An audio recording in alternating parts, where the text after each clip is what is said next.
Good morning friends, welcome back to Pen Paper Academy. Pen Paper Academy में आपका स्वागत है।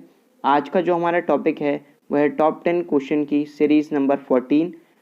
और इस वीडियो में हम आपको बताएंगे जो लॉयन है वो कहाँ का नेशनल सिंबल है, जेनेवा में कौन सा इम्पोर्टेंट ऑर्गेनाइजेशन है, और जो हमारे कॉन्करेंट लिस्ट ली गई है कॉन्स्टिट्यूशन की वो कौन से देश से ली गई है, और पंजाब केसरी के नाम से हम किसे जानते हैं। और ऐसे ही बहुत सारे क्वेश्चन के आंसर जानने के लिए आप हमारे साथ जुड़े रहिए। और अगर आखिरी में आपको वीडियो पसंद आए तो प्लीज़ वीडियो को लाइक कीजिए, शेयर कीजिए और चैनल को सब्सक्राइब कीजिए। चलिए शुरू करते हैं, और साथ ही बेल आइकन भी दबाइएगा इम्पोर्टेंट अपडेट के लिए। जैसे भी हमारी कोई वीडियो आएगी आपको नोटिफिकेशन मिल जाएगा। चलिए अब शुरू करते हैं। हमारा पहला क्वेश्चन है, which of the following organization is not situated in Geneva Switzerland.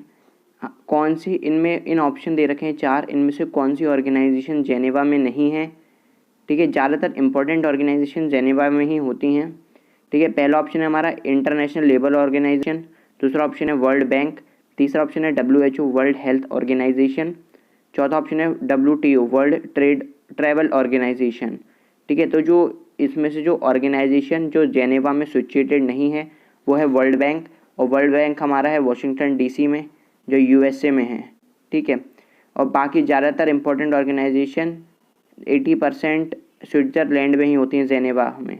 ठीक है, चलिए अब नेक्स्ट क्वेश्चन देखते हैं।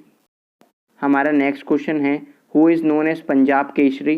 किसे पंजाब केसरी के नाम से जाना जाता है। पहला ऑप्शन है लाला लाजपत राय, दूसरा ऑप्शन है बाल गंगाधर तिलक, तीसरा ऑप्शन है जयप्रकाश नारायण, चौथा ऑप्शन है MS गोलवालकर। ठीक है, तो जो पंजाब केसरी के जिनके नाम से जो हम जिन्हें जानते हैं वो हैं लाला लाजपत राय, तो इसलिए इसका आंसर होगा ऑप्शन नंबर 1 लाला लाजपत राय। चलिए अब इस क्वेश्चन की एक्सप्लेनेशन देखते हैं। तो जो लोकमान्य तिलक के हैं उन्हें हम बाल गंगाधर तिलक को हम लोकमान्य तिलक के नाम से जानते हैं। पंजाब केसरी कहते हैं हम लाला लाजपत राय को, लोकमान्य कहते हैं हम जयप्रकाश नारायण को, और गुरुजी कहते हैं MS गोलवालकर जी को।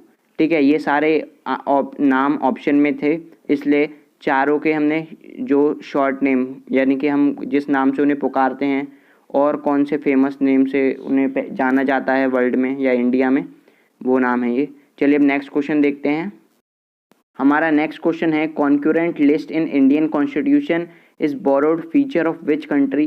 तो जो कॉन्करेंट लिस्ट है इंडियन कॉन्स्टिट्यूशन की वो कौन से देश से ली गई है। पहला ऑप्शन है रशिया, दूसरा ऑप्शन है ऑस्ट्रेलिया, तीसरा ऑप्शन है जर्मनी, चौथा ऑप्शन है आयरलैंड। तो जो कॉन्करेंट लिस्ट है वो ली गई है ऑस्ट्रेलिया से, इसलिए इसका आंसर होगा ऑप्शन नंबर 2 ऑस्ट्रेलिया। ठीक है, जैसे कि कॉन्करेंट लिस्ट हो गई, ऐसी बहुत सारे फीचर हैं इंडियन कॉन्स्टिट्यूशन में जो बहुत सारे अलग अलग देशों से लिए गए हैं। ठीक है, क्योंकि आपको पता है जैसे कि इंडिया का कॉन्स्टिट्यूशन वर्ल्ड में सबसे बड़ा है और इसमें सबसे ज़्यादा आर्टिकल है, आर्टिकल पार्ट और शेड्यूल इंडियन कॉन्स्टिट्यूशन में सबसे ज़्यादा। ठीक है, और इस पे भी हम डिटेल वीडियो लाएंगे कौन सा पार्ट कॉन्स्टिट्यूशन का कौन से देश से लिया गया है। चलिए अब इसकी एक्सप्लेनेशन देखते हैं। अब देखते हैं फंडामेंटल ड्यूटीज़ जो है वो रशिया से ली गई है, दूसरा है इमरजेंसी सिस्टम मतलब आपातकाल की व्यवस्था जर्मनी से ली गई है, और कॉन्करेंट लिस्ट जैसा कि क्वेश्चन में था वो ऑस्ट्रेलिया से ली गई है, और directive principle of state policy DPSP बहुत इंपॉर्टेंट है, बार बार क्वेश्चन में पूछा जाता है इससे क्वेश्चन। ठीक है, एग्जाम में पूछा जाता है इससे क्वेश्चन, DPSP से रिलेटेड क्वेश्चन आता है बहुत बार। ये आयरलैंड से लिया गया है, और पावर ऑफ सेंटर मतलब केंद्र की पावर, ठीक है, वो लिया गया है कनाडा से। ठीक है, तो इस पर भी डिटेल वीडियो लाएंगे, लेकिन जो ऑप्शन दे रखे थे हमने उसके बारे में हमने बता दिया कि उस देश से क्या लिया गया है। चलिए अब नेक्स्ट क्वेश्चन देखते हैं। नेक्स्ट क्वेश्चन है, which of the following appoints attorney general of India. इनमें से कौन अटॉर्नी जनरल को अपॉइंट करता है। ठीक है, पहला ऑप्शन है प्रेसिडेंट, दूसरा ऑप्शन है प्राइम मिनिस्टर, तीसरा ऑप्शन है गवर्नर, चौथा ऑप्शन है वाइस प्रेसिडेंट। तो जो जैसे कि हम ऑप्शन एलिमिनेट कर सकते हैं, गवर्नर तो वैसे ही हट गया क्योंकि गवर्नर स्टेट का होता है, सेंट्रल का नहीं।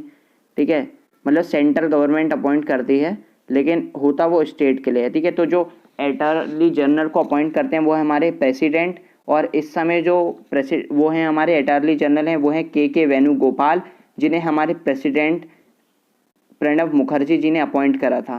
ठीक है, अब नेक्स्ट क्वेश्चन देखते हैं। हमारा जो नेक्स्ट क्वेश्चन है, first Indian laboratory establish in continent Antarctica, जो पहली इंडियन लेबोरेटरी जो एंटार्क्टिका में एस्टेब्लिश हुई हो वो कौन सी है? पहला ऑप्शन है यमुनोत्री, दूसरा ऑप्शन है गंगोत्री, तीसरा ऑप्शन है मैत्री, चौथा ऑप्शन है भारती। तो जो फर्स्ट इंडियन लेबोरेटरी है जो एंटार्क्टिका में एस्टेब्लिश हुई वो है दक्षिण गंगा, सॉरी गलती से इसमें ऑप्शन टाइप रह गया, मिस स्पेल्ड हो गया हो कहीं पे, तो इसलिए इसका आंसर है दक्षिण गंगा। फर्स्ट इंडियन लेबोरेटरी है जो एंटार्क्टिका में एस्टेब्लिश हुई थी। चलिए अब नेक्स्ट क्वेश्चन देखते हैं। हमारा नेक्स्ट क्वेश्चन है who is the first women leader of Congress? Congress की फर्स्ट वुमेन लीडर कौन थी?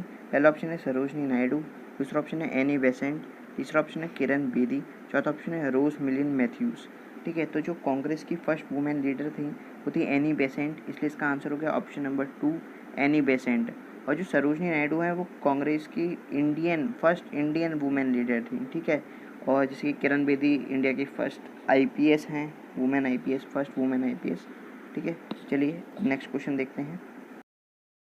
ठीक है, हमारा नेक्स्ट क्वेश्चन है article 17 of the constitution is related to, article जो 17 है उसमें है क्या, किस चीज़ से संबंधित है वो? ठीक है, पहला ऑप्शन है इक्वालिटी बिफोर लॉ, दूसरा है अनटचेबिलिटी, तीसरा ऑप्शन है एबोलिशन ऑफ टाइटल्स, चौथा है राइट टू एजुकेशन। चलिए अब इसका आंसर देखते हैं। जो आर्टिकल 17 है कॉन्स्टिट्यूशन का, मतलब भारतीय संविधान का जो अनुच्छेद 17 है वो किस चीज़ से संबंधित है? ठीक है, तो जो आर्टिकल 17 है वो अनटचेबिलिटी से रिलेटेड है। ठीक है, तो इसलिए इसका आंसर हो गया article 17 of the constitution is related to untouchability. ठीक है, तो ये अछूतता से संबंधित है। ठीक है, पहले होती थी अनटचेबिलिटी की, अब की समस्याएं नहीं, मतलब एक सामाजिक बुराई थी। ठीक है, अब ये सब नहीं है। चलिए अब नेक्स्ट क्वेश्चन देखते हैं। नहीं सॉरी, इसका एक्सप्लेनेशन है थोड़ा। ठीक है, चलिए एक्सप्लेनेशन देखते हैं। देखिए, जो हमारा आर्टिकल 21A है वो राइट टू एजुकेशन है, आर्टिकल 14 है इक्वलिटी बिफोर लॉ। ठीक है, आर्टिकल 17 जो क्वेश्चन था हमारा अनटचेबिलिटी से रिलेटेड है। ठीक है, और एबोलिशन ऑफ टाइटल्स आर्टिकल 18 में है, एबोलिशन ऑफ टाइटल्स। ठीक है, पहले अंग्रेज लोगों को टाइटल देते थे बहुत सारे ना, तो वो सब टाइटल एबोलिश कर दिए गए, मतलब समाप्त कर दिए गए आर्टिकल 18 के तहत। ठीक है, आर्टिकल 17 में है अनटचेबिलिटी, आर्टिकल 14 में है इक्वालिटी बिफोर लॉ। ठीक है, और क्या कहते हैं जो आर्टिकल 21A है वो है राइट टू एजुकेशन। चलिए अब नेक्स्ट क्वेश्चन देखते हैं। हमारा नेक्स्ट क्वेश्चन है national flag first accepted by constitutional assembly at. ठीक है, जो नेशनल फ्लैग है इंडिया का उसे कॉन्स्टिट्यूशनल असेंबली ने कब स्वीकार किया था? पहला ऑप्शन है 26 जनवरी 1950, दूसरा ऑप्शन है 22 जुलाई 1947, तीसरा ऑप्शन है 28 जुलाई 1947, चौथा ऑप्शन है 25 जनवरी 1950। तो जो नेशनल फ्लैग है इंडिया का उसे कॉन्स्टिट्यूशनल असेंबली ने यानी कि संविधान सभा ने 22 जुलाई 1947 को एक्सेप्ट किया था। ठीक है, और कॉन्स्टिट्यूशन असेंबली के जो अस्थायी अध्यक्ष थे वो पूछा जाता है बार बार, डॉक्टर सच्चिदानंद सिन्हा जी थे। ठीक है, और क्या कहते हैं जो हमारा नेशनल फ्लैग है वो डिज़ाइन किया था पिंगाली वेंकैया जी ने। ठीक है, ये क्वेश्चन भी पूछा जाता है, डिज़ाइन किसने करा था नेशनल फ्लैग? वो थे पिंगाली वेंकैया। और कॉन्स्टिट्यूशन असेंबली के बारे में एक डिटेल्ड वीडियो लाएंगे, इसमें अध्यक्ष कौन थे, परमानेंट मेंबर कौन थे, इसके नॉन परमानेंट कौन थे। ठीक है, और ऐसे ही बहुत सारे क्वेश्चन कॉन्स्टिट्यूशन असेंबली से रिलेटेड इस पर वीडियो लाएंगे। चलिए अब नेक्स्ट क्वेश्चन देखते हैं। Lion is not a national symbol of which of the following country? पहला ऑप्शन है बेल्जियम, दूसरा है श्रीलंका, तीसरा है नीदरलैंड और चौथा है बांग्लादेश।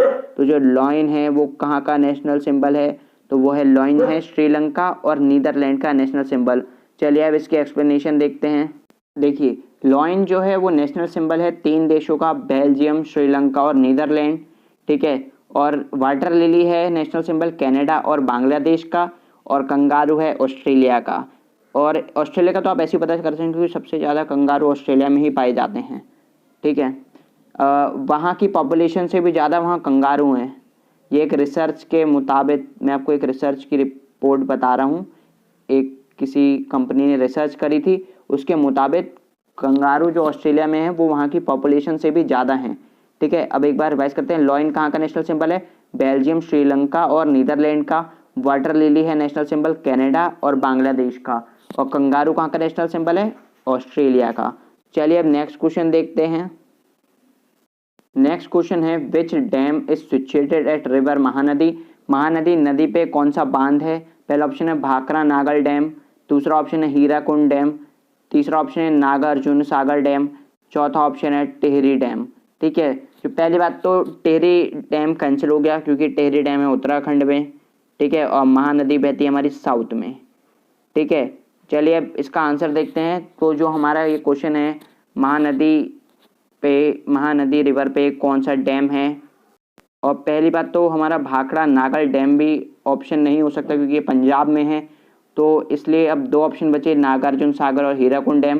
तो महानदी नदी पे जो डैम है वो है हीराकुंड डैम। ठीक है, इसलिए इसका आंसर होगा option number second, Hirakud dam. अब इसकी एक्सप्लेनेशन देखते हैं।